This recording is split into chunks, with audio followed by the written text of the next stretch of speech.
ኢትዮጵያ በአፍሪካ አትሌቲክስ ሻምፒዮና ሶስተኛ ደረጃን ይዛ አጠናቀቀች። 24ኛው የአፍሪካ አትሌቲክስ ሻምፒዮና ከግንቦት 4 እስከ 9 2018 ዓመተ ምህረት በጋና አስተናጋጅነት ተከናውኖ ትናንት ሲጠናቀቅ ኢትዮጵያ በርካታ ሜዳሊያዎችን ሰብስባ ውድድሯን በሶስተኛነት አጠናቃለች።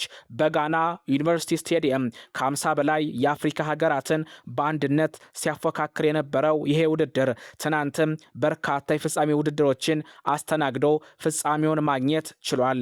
ኢትዮጵያ ትናንትም በተከናወኑ የፍጻሜ ውድድሮች 2 ብርና 1 የነሐስ ሜዳሊያን አሳክታ የሜዳሊያዋን ቁጥር በማሳደግ በሶስተኛነት ውድድሯን ፈጽማለች። በወንዶች ጦር ውርወራ አትሌት ኦታጌ ኦባንግ የኢትዮጵያን ክብረ ወሰን አሻሽሎ ሁለተኛ በመውጣት የብር ሜዳሊያ አስገኝቷል።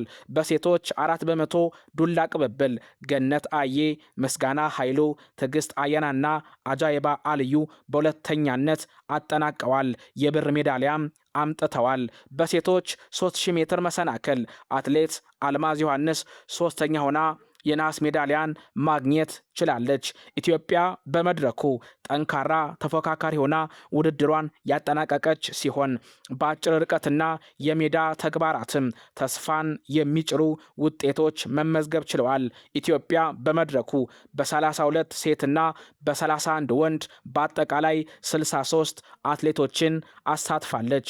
ከ54ቱ የአፍሪካ ሀገራት መካከል ግማሹ ደረጃ ሰንጠረዥ ውስጥ ገብተው ውድድራቸውን ማጠናቀቅ የቻሉ ሲሆን ኢትዮጵያም ከ3 ቀዳሚ የአፍሪካ ሀገራት ተርታ መቀመጥ ችላለች።